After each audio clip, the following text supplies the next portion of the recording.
right now on the Rob Dibble Show. Daily Pickle. Daily Pickle. Daily Pickle. It's a Daily Pickle.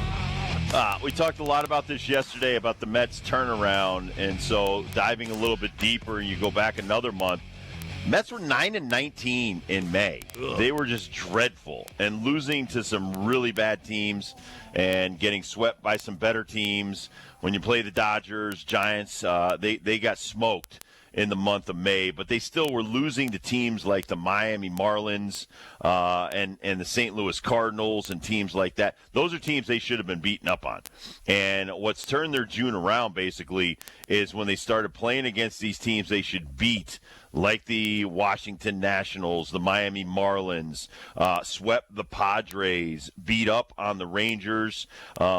Then they took 2 out of 3 from the Cubs, and now they take this one from the Yankees. They're 14-6 in June. Still got a few more days and a few more games to play. The Astros are not that good as they lead into July. I see their run continuing because they have the Astros after the Yankees little Subway Series here. Then they go to Washington, go to Pittsburgh, and then host Washington and finish up before the break against Colorado. So, honestly, I see the Mets being over 500 by the All-Star break and being in contention. Now, is that a good thing? Well, you're going to be about 95 games into the season, which meaning it's way more than half over, and you're into the second half of the season. And do you want to be buyers at the trade deadline? So that's a question that the better the Mets play, the tougher the decision is on keeping guys like a Lindor, keeping Alonso, even McNeil, some of these guys, even Marte that teams would like, Ottavino. These are all guys that you could trade at the trade deadline and get younger players for. My thing for the Mets, if I'm helping out the GM right now, I would say do whatever you can to keep Francisco Alvarez. I'm telling you, man, since this dude came back. You control him for another 4 years. That's not great. Fine. Don't do anything with that guy. Everyone else on the block. If you can get something for somebody that's hitting under 240, do it. If there is a pitcher that is not up to snuff, get rid of him.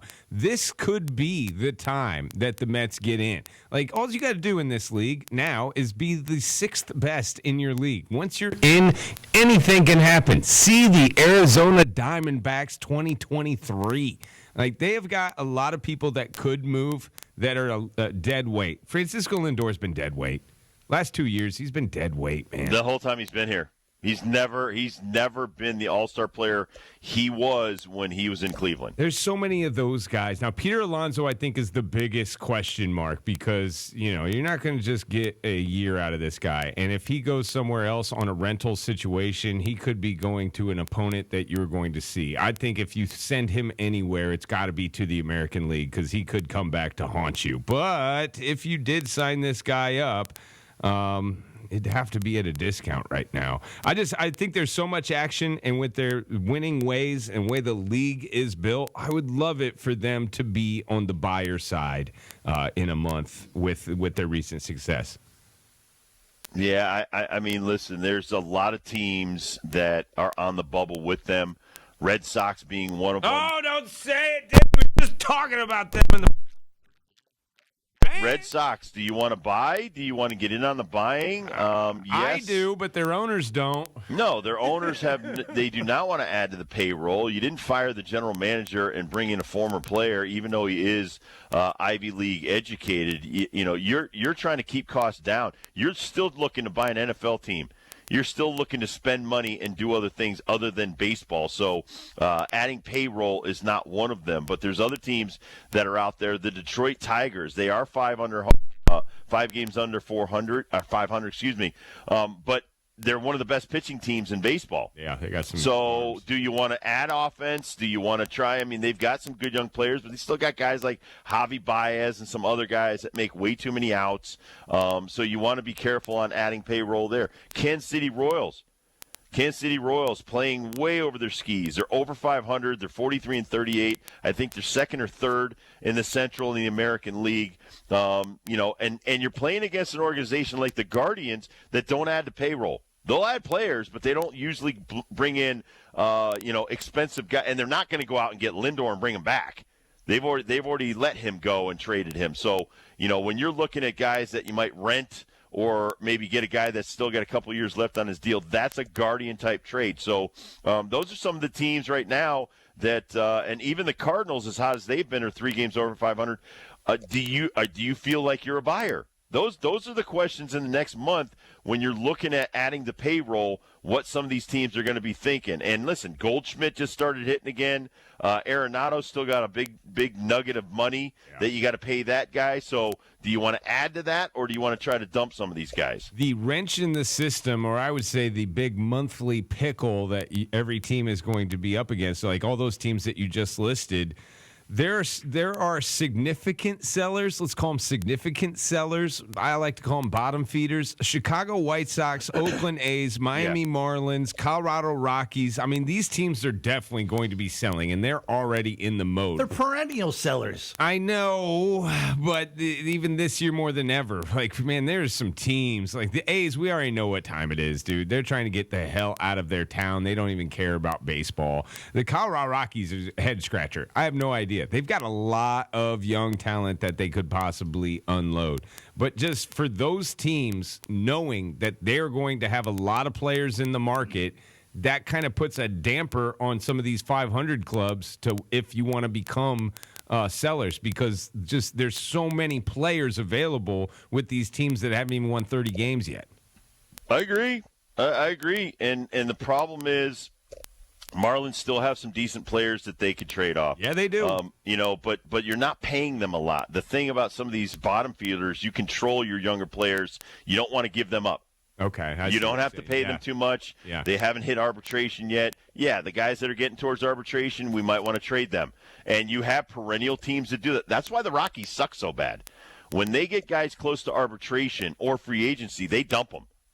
And then, like, even with Arenado, you gave $50 million to get rid of that guy. That Dan O'Dowd got fired because of that. Good.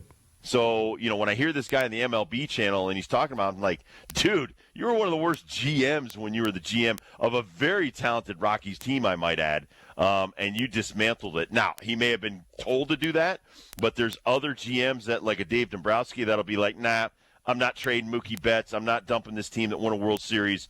I'm out, peace. And he went to the Phillies and quickly rebuilt the Phillies into a good team now. So the guys that have a little bit more, I guess, I don't even want to say the word on the air, but the guys that are not willing to sell their souls to do all the bidding that the owners want, some of those guys get fired. Some of those guys stand up to the owners, and those are some of the guys that are still walking around today. Listen, look at Andrew Friedman with the Dodgers. That guy, he was an amazing GM with the Rays for years, and he waited until someone finally almost saved him, but is now paying him and almost giving him an open checkbook to try to win championships. So I think there's a lot of GMs that are out there that are very well-versed and are told to give up their top players when it comes to arbitration and close to free agency. But, man, I'm looking at Francisco Lindor right here. The GM that can trade that guy should win Executive of the Year. This guy is going to be paid $32 million till 2031. He got a $341 million extension a few years ago by the New York Mets, and is just absolutely bringing the Brinks truck up to the locker room every 2 weeks and robbing the New York Mets. What about players that aren't, in the control of their ownership? The guys that have been in the league for a while may have a price tag attached to them. Looking at Charlie Blackmon, Chris Bryant. Let's take Vlad Guerrero Jr. Yeah, He's already said, you want to trade me to the Yankees, I'm open to that. You want to trade me to like a Dodgers or a team like that that's competitive, we'll talk. So, yeah, I think that Vlad Guerrero Jr. and players that have some control and are willing to give up some of that control to get out of there, yeah, I agree with what you're saying. Now, do they get out of there because they want to win, or do they get out of there because they know they're going to have a better future financially? Well, I no. I mean, listen, Junior is young enough to where he's going to get a monster deal down the road. Right. And so some of those guys are still thinking, listen, I've got a lot of good years left. Do I want to waste them up here in Toronto? They also know what direction the team's going in because they've been able to kind of see the tea leaves. But the Blue Jays have spent a ton of money. Yes. And Guerrero is approaching free agency, doesn't have an extension on the table right now. Maybe he does, but he's making $20 million this year, which is chicken feed for this guy. He is yet to sign that $300 million deal. So, like a Juan Soto, Vlad Guerrero would love to probably play with Juan Soto, and then both of them can go into the free agent market next year. Vlad Guerrero is going to be in Fenway tonight. Blue Jays taking on the Boston Red Sox. This is a rubber match here in this series. Cutter Crawford going up against Yariel Rodriguez for the Blue Jays. Boston Red Sox, man, back to them. I mean, they're playing really good baseball right now. They have got a lot of patchwork in their lineup, and the cavalry seems to be coming. Casas could be coming back here soon. Hopefully the staff gets completely healthy. Maybe Garrett Whitlock comes back and is something. Or maybe this team does a deal to booster that pitching staff.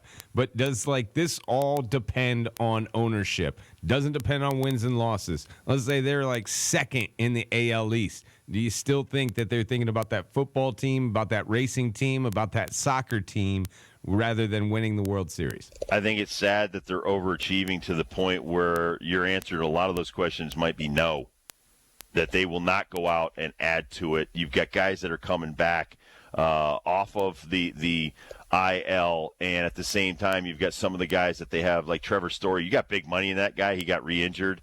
So they're thinking, hey, some of these young, or even older kind of minor leaguers that have come up and done the job, we just keep riding those guys. And here's the thing, and you're a Cubs fan, so you know this. Fenway's going to sell out these games no matter who they put on the field. Yeah. Cubs, we'll be there. Red Sox, they're gonna show up. So yes, they've jumped into third. They're behind the Baltimore Orioles, but listen, in home runs, they've got young pitching. They're very powerful. They're just behind the Yankees. Do you think you have enough to even challenge them in the postseason? I don't think they do. So you'd have to add maybe one or two starting pitchers, somebody in the bullpen to help out with, Kenley Jansen at the end of games, because I'm still not sold on that guy being your playoff closer and nailing the door shut all the time. So I think that, you could open up the checkbook a little bit, but I don't think that they're going to go all in to try to win this year. Yankees Mets game 2 of the Subway Series, 7:10 with the first pitch. As Dibbs says, Gil versus Manaya. I did see J.D. Davis in the DH spot, batting cleanup. Yeah, they just traded for him. Wow, J.D. Davis coming from the Oakland A's, right? This is Oakland A's. Yes, J.D. Davis. They brought him back from the West Coast. And here's the thing, too, you didn't bring up because we brought it up already, Edwin Diaz. Watch the Mets try to move that guy. Because that's a guy that, listen, they're winning without him. They were winning when they took him out of the closer's role. And so now you're going, well, why are we paying this guy so much when we have these younger guys with great arms that are covering him? So, again, these are conversations that are being had behind the scenes. You've got a new manager that's probably, he probably knows a lot of the minor leagues and a lot of the Yankees minor league system. So I was listening to the great stories yesterday because it's fascinating where they're talking about Mendoza, that Aaron Boone had to change a lot of signs because he felt Mendoza knew a lot of the things that he carried over from the Yankees over to the Mets. But remember, he's also carrying organizational secrets too. Yeah. Who's good in their minor leagues? The Yankees, they can afford to take an Edwin Diaz and bring him over. Clay Holmes has not pitched great in the closer's role.